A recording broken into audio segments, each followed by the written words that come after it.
ভবিষ্যৎ প্রজন্মের জন্য নিরাপদ এবং সুন্দর পৃথিবী গড়ে তুলতে অভিযোজন সক্ষমতা বৃদ্ধি, সহিংসতা শক্তিশালী করা এবং ঝুঁকি হ্রাসে সমন্বিত উদ্যোগ গ্রহণের আহ্বান জানিয়েছেন প্রধানমন্ত্রী শেখ হাসিনা। ঢাকায় অনুষ্ঠিত ন্যাপ সম্মেলনে ৬ দফা প্রস্তাব দেন তিনি। সেই সাথে জলবায়ু তহবিলে বার্ষিক $100 বিলিয়ন দেওয়ার প্রতিশ্রুতি পূরণে উন্নত দেশগুলোকে তাগাদা দেন তিনি। প্রধানমন্ত্রী আরও বলেন, যুদ্ধের পেছনে অর্থ ব্যয় না করে তা জলবায়ু পরিবর্তন মোকাবেলায় খরচ করলে বিশ্ব রক্ষা পেত। শিয়া বাটার, অ্যালোভেরা ও ভিটামিন ই সমৃদ্ধ লিলি বিউটি সোপ। অভিযোজনে সাফল্য বিশ্বকে জানাতে ঢাকায় শুরু হয়েছে জাতীয় অভিযোজন পরিকল্পনা ন্যাপ এক্সপো 2024। বঙ্গবন্ধু আন্তর্জাতিক সম্মেলন কেন্দ্রে 4 দিনের এই সম্মেলন উদ্বোধন করেন প্রধানমন্ত্রী শেখ হাসিনা। জলবায়ু পরিবর্তনের অভিঘাত মোকাবেলায় অভিযোজন কার্যক্রম ও আর্থিক কৌশল সম্পর্কিত 64টি সেশনের গৃহীত সিদ্ধান্তগুলোই তুলে ধরা হবে আসছে জলবায়ু সম্মেলনে, যে আলোচনায় অংশ নিয়েছে 104টি দেশের 383 জন প্রতিনিধি।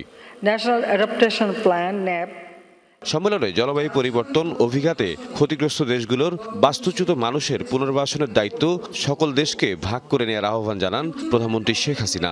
জলবায়ু পরিবর্তনের এ বিরূপ প্রভাব আমাদের সম্ভাব্য উন্নয়ন এবং অর্থনৈতিক সমৃদ্ধির জন্য হুমকি হিসেবে দেখা দিয়েছে। অব্যাহত বৈশ্বিক উষ্ণায়নের ফলে সমুদ্রতলের উচ্চতা বৃদ্ধি পাচ্ছে। আগামী 27 বছর ন্যাপে গৃহীত কর্মপরিকল্পনাসমূহ বাস্তবায়নের জন্য আমাদের প্রায় $230 মিলিয়ন প্রয়োজন। এজন্য সুনির্দিষ্ট তহবিল ও অতিরিক্ত আর্থিক সংস্থানের ব্যবস্থা গ্রহণে আমি ধনী দেশ ও আন্তর্জাতিক সম্প্রদায়ের প্রতি আহ্বান জানাচ্ছি। জলবায়ু সমস্যা মোকাবেলায় 6 দফা প্রস্তাবনার কথা উল্লেখ করেন প্রধানমন্ত্রী, যার মধ্যে উন্নত দেশগুলোর প্রতিশ্রুত অর্থ ছাড়ের উপর ছিল বিশেষ গুরুত্ব। প্রধান কার্বন নির্গমনকারী দেশগুলিকে বিশ্বব্যাপী তাপমাত্রা বৃদ্ধি 1.5 ডিগ্রি সেলসিয়াসের মধ্যে রাখতে তাদের নির্গমন হ্রাস করার জন্য কার্যকর পদক্ষেপ নিতে হবে। উন্নত দেশগুলির দ্বারা জলবায়ু তহবিলে বার্ষিক $100 বিলিয়ন প্রতিশ্রুতি পূরণ করতে হবে। অভিযোজন ও প্রশমনের মধ্যে তা সমানভাবে বন্টন করতে হবে। পরবর্তী প্রজন্মের জন্য টেকসই ভবিষ্যৎ নিশ্চিতে অংশীদারিত্বের ভিত্তিতে কাজ করার আহ্বান জানান প্রধানমন্ত্রী।